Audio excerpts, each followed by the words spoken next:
I've always been the reliable one in my family, the one who pays her own bills, shows up on time, and never asks for a dime.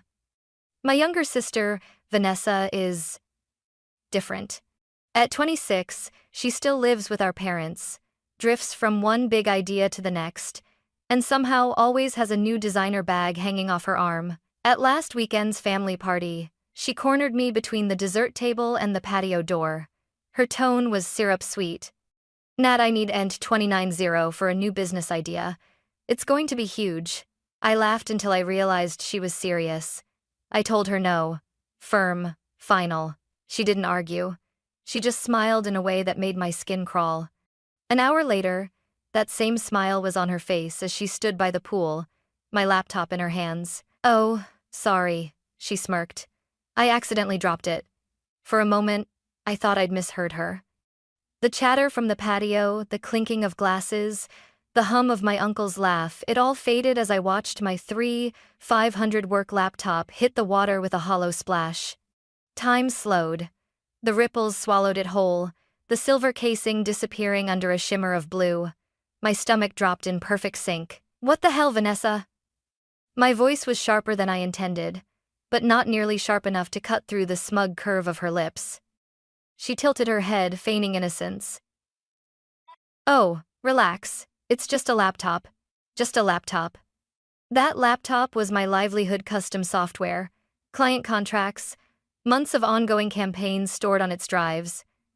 Before I could respond, Mom materialized beside us, her wine glass in hand.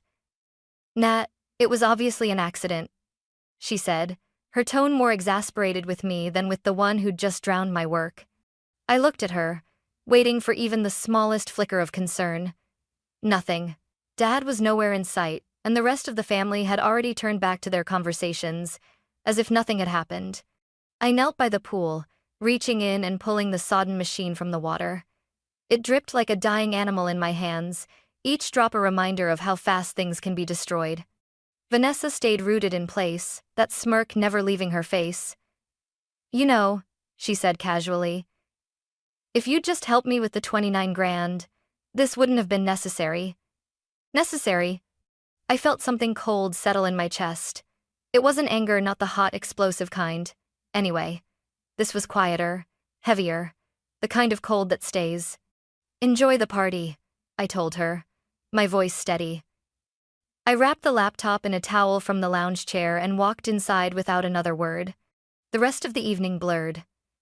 I smiled when spoken to, nodded in the right places, and avoided Vanessa's orbit entirely. But every time I caught a glimpse of her across the room, she looked almost expectant, like she was waiting for me to explode so she could play the victim. I didn't give her that satisfaction. By the time I got home, my fingers were stiff from holding back every word I wanted to say. I set the ruined laptop on my kitchen counter and stared at it under the dim overhead light. If Vanessa thought this was over, she was wrong. It wasn't over. It was just beginning. When people expect you to scream, silence unnerves them more than any insult ever could. That night, I didn't rant to friends, didn't call my parents, didn't send Vanessa a single message. I made tea, sat at my kitchen counter with my soggy laptop still wrapped in a towel, and opened my backup laptop. One by one, I started closing doors. Netflix sign out of all devices. Amazon Prime new password, 2-step verification. Spotify, Apple Music, Hulu changed. The shared Apple ID that Vanessa had been piggybacking on for years? Gone. It was almost therapeutic, like pulling weeds from a garden I'd been too tired to tend. Every click felt like reclaiming a piece of my life she'd been draining without a second thought. I didn't stop at entertainment. I reviewed my financial accounts, locked the joint card my parents had added me to when I was in college, and shifted some savings into an account only I controlled. Vanessa didn't have direct access to my money yet, but she had a habit of finding ways to benefit from what I had. Not anymore. By the time the clock blinked 1:47 a.m., I'd changed 13 passwords, activated extra security on all my cloud storage, and set up alerts on every bank account. I shut the laptop with a soft click, leaned back in my chair, and exhaled. This wasn't revenge, not yet.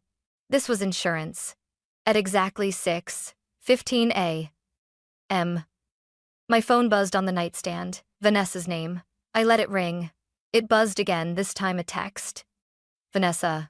Why can't I log into Netflix? A second later. Vanessa. Amazon's not working either. Did you change the password? I sipped my coffee before replying. Me? Yeah. Along with Apple Music, Hulu, and Spotify. You don't pay for them, so you don't get to use them. Read. No reply. 15 minutes later, Mom called. She didn't even bother with hello. Nat, what is this? Vanessa says you've locked her out of everything. That's petty. That's boundaries, I said evenly. She made a mistake. It was an accident. You're her sister, you're supposed to help her. Not punish her. I didn't argue. Because in my family, arguing just confirms you're the problem. Instead, I let the silence stretch until she huffed, muttered something about always being dramatic, and hung up. I set my phone down, finished my coffee, and smiled to myself. If this was how they reacted to losing streaming accounts, I couldn't wait to see their faces when they realized what was really coming. By noon, my phone had become a grenade with the pin half pulled. Every time it buzzed, I braced myself for another explosion. First came the group text from Mom. Family should stick together. Don't let something small tear us apart. Small. Apparently, drowning a Tay, 500 laptop, and then demanding 29.0 counted as small in my mother's world. Then Dad called, his voice low, like we were discussing the weather instead of my sister's stunt. Nat, your mother's worried. You two need to make peace. It's not worth fighting over. I almost laughed. Dad, she destroyed my work. She hasn't apologized, and she's been using my accounts for years. He sighed. She's your sister. She's young. She's 26. He didn't answer. Just mumbled something about letting it go before hanging up. By late afternoon, the real show began. Vanessa posted a selfie on Instagram, full makeup, pouty lips, captioned, "Some people let money turn them cold." No names, but everyone in our family knew exactly who she meant. It didn't stop there. At 8:42 p.m., I got a screenshot from my cousin, who'd been added to a group chat with Vanessa, my parents, and several aunts and uncles. Vanessa had typed, "Nat's punishing me because I asked for help with a business idea. She's holding grudges, changing passwords, and making me look bad." An aunt replied, "That's not surprising. She's always been like that." Another chimed in, "Money changes people." Not a single message asked for my side of the story. I put my phone down and stared at the wall. I'd seen this pattern before. Vanessa plays the victim, Mom validates her, Dad stays silent. The rest of the family piles on. It was a script we'd been acting out for years, except this time, I wasn't going to improvise the same ending. They wanted me to explode, to defend myself so they could twist my words and prove I was the cold one. Instead, I went still. When Vanessa called an hour later, I didn't pick up. When Mom sent another message, "Call your sister and fix this," I didn't answer. I poured a glass of wine, opened my notebook, and started writing down every incident I could remember. Dates, amounts, screenshots, receipts. If they wanted to treat me like the villain, fine. But when the curtain came down, they were going to see who'd really been pulling the strings. And for the first time in years, I felt calm. I'd spent most of my life reacting, explaining myself, defending my choices, trying to convince my family to see things from my side. It had never worked, so I stopped. Instead, I opened a new page in my notebook and wrote 3 words in capital letters: control the narrative. If I was going to end this cycle, it wouldn't be with a shouting match at the dinner table. It would be with precision, patience, and proof. The first step was securing my own ground. I ordered a new laptop that night, top of the line, with encrypted drives and biometric login. I upgraded every online account with hardware security keys. Vanessa could be persistent, but she wasn't tech-savvy. She wouldn't get past my new walls. Next, I started a timeline. Not just the laptop incident, but every major moment she'd crossed a line. The borrowed credit card that racked up 1,200 in charges before I caught it. The dress she returned to my closet with a red wine stain hidden under the hem. The time she used my professional headshot on her resume to land a client meeting she didn't deserve. I wrote it all down. Dates, witnesses, screenshots. This wasn't revenge for one laptop. This was building a case against a pattern. By the third day, I had a binder thick enough to snap shut with a satisfying click. It wasn't just a pile of grievances, it was a history book no one in my family had ever bothered to read. That's when I made my first quiet move. I reached out to Taylor, a college friend who now worked in the legal department of a local business association. I kept the conversation casual, but I made sure to ask about hypothetical cases of someone using another person's name and credentials in a business pitch without consent. Taylor's answer was exactly what I'd hoped for. Not only was it unethical, it could open the perpetrator to civil liability. I filed that away like an ace in my back pocket. The following week, a crack in Vanessa's armor appeared. At brunch with some mutual acquaintances, I overheard one of her friends, someone I hadn't spoken to in years, gossiping about Vanessa's big new venture. Apparently, she'd been telling people that I was her silent partner and marketing mentor, the kind of endorsement that would make investors comfortable writing a check.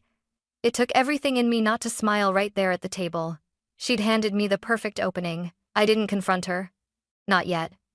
Instead, I went home, poured another coffee, and started digging. I combed through her LinkedIn, her Instagram, even old posts on her abandoned blog. Sure enough, there it was, a blurry photo of her work setup with my old logo on the screen. Sloppy, Vanessa. I sent a text to an old client who'd once been approached by scammy startups. Hey, if you ever hear my name being used in connection with a company I'm not part of, would you let me know? He replied within the hour. Funny you should say that. And forwarded me a PDF of a pitch deck Vanessa had sent to a potential investor, and there it was, in bold, under advisors, Natalia S., marketing consultant. With my actual LinkedIn link beneath it, I sat back in my chair, the page glowing on my screen. If this were a chess game, Vanessa had just moved her queen into my line of fire without realizing it. Now all I had to do was wait for the perfect moment to strike. I didn't move immediately. In war, timing is as important as firepower. And I had both. The pitch deck Vanessa had circulated was a gift, bold, reckless, and incriminating, but it wasn't enough on its own. I wanted an airtight case, something no family loyalty, no crocodile tears, could sweep under the rug.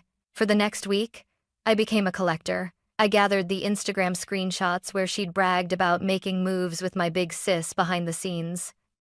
I printed the email from that potential investor who'd turned her down but noted that having Natalia on board is impressive. I retrieved the chat logs from a mutual friend where she admitted to teaching Nat a lesson by destroying my laptop. Every piece went into the binder neatly labeled, chronologically arranged. This wasn't just evidence. It was a narrative, a map from accident to outright fraud. The final piece fell into my lap 3 days later.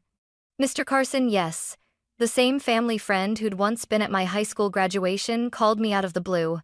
His investment firm had been approached by Vanessa and her partner.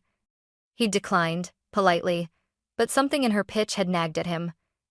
When he saw my name under advisors, he decided to check in. I thanked him for the heads up, asked him to forward everything, and added his email to the binder. Now I had proof of unauthorized use of my identity, screenshots of her admitting to damaging my property, evidence of her misrepresenting me to secure funding, a clear financial motive, the 29-0 investment she'd asked for. It was time. Step 1. Precision strike. I forwarded the entire binder scanned, bookmarked, impossible to misinterpret to my lawyer friend Ethan. Within 24 hours, he drafted a cease and desist letter that made even me flinch when I read it. We sent it to Vanessa, her business partner, and for good measure CC'd my parents. I didn't call. I didn't text. I let the silence do its work. The response was almost comical. First came the outrage. You're ruining everything. I thought you wanted me to succeed. Then the guilt trip. You're my sister. How could you do this to me? Finally, the threats. When I make it big, you'll regret this. I ignored all of it. Ethan had told me the fastest way to rattle her was to give her nothing to push against. Step 2. Exposure. I sent the same binder to every investor she'd approached. No accusations, no emotional appeals, just a short professional note. This is to clarify that I have no involvement in this venture and do not endorse it in any way. By the end of the week, her business partner had dropped her. The friends who'd been hyping her suddenly stopped tagging her in posts. Even the aunts who'd been calling me cold went radio silent. Step 3. The family reveal. I printed a condensed version of the binder and mailed it to my parents with a sticky note on the cover. Thought you should see the whole story. No response needed. I knew my mother's instinct would be to defend Vanessa, but I also knew my father was a detail man. He'd read every page. For 48 hours, nothing. Then, a text from Mom, "We'll talk." I didn't reply. 2 nights later, Vanessa walked into their living room to find both parents waiting for her, binder in hand. According to my aunt, who couldn't resist giving me the play-by-play, Dad had gone through each piece of evidence line by line, asking for explanations she couldn't give. She tried the usual lines. "It was an accident. I didn't mean it. She's making it look worse than it is." But this time, they didn't bite. The moment Dad told her to pack your things and go, I knew the cycle had cracked. Step 4. The final twist of the knife without ever touching her. I made sure news of a lucrative new contract I'd landed reached her through mutual friends. The retainer alone was worth more than the 29,000 she'd tried to con me out of. I didn't flaunt it publicly, just posted a single photo of my upgraded workspace, sunlight pouring over a sleek new laptop. Vanessa saw it, I know she did, and I wanted her to understand without me saying a word that not only had she failed to hurt me, she'd propelled me further. The beauty of the whole thing was that I'd never screamed, never begged anyone to take my side, never thrown a public tantrum. I'd simply turned on the lights and let the truth speak for itself, and it was deafening. The silence from my parents lasted 4 full days. Not a single text, not a call, not even a passive-aggressive group chat message from Mom. On the 5th day, my phone lit up with my aunt's name. "Nat," she said, her voice lowered, like we were discussing state secrets. "Things at your parents' house are tense." Apparently, the night before, Dad had cornered Vanessa in the living room with my binder open on the coffee table.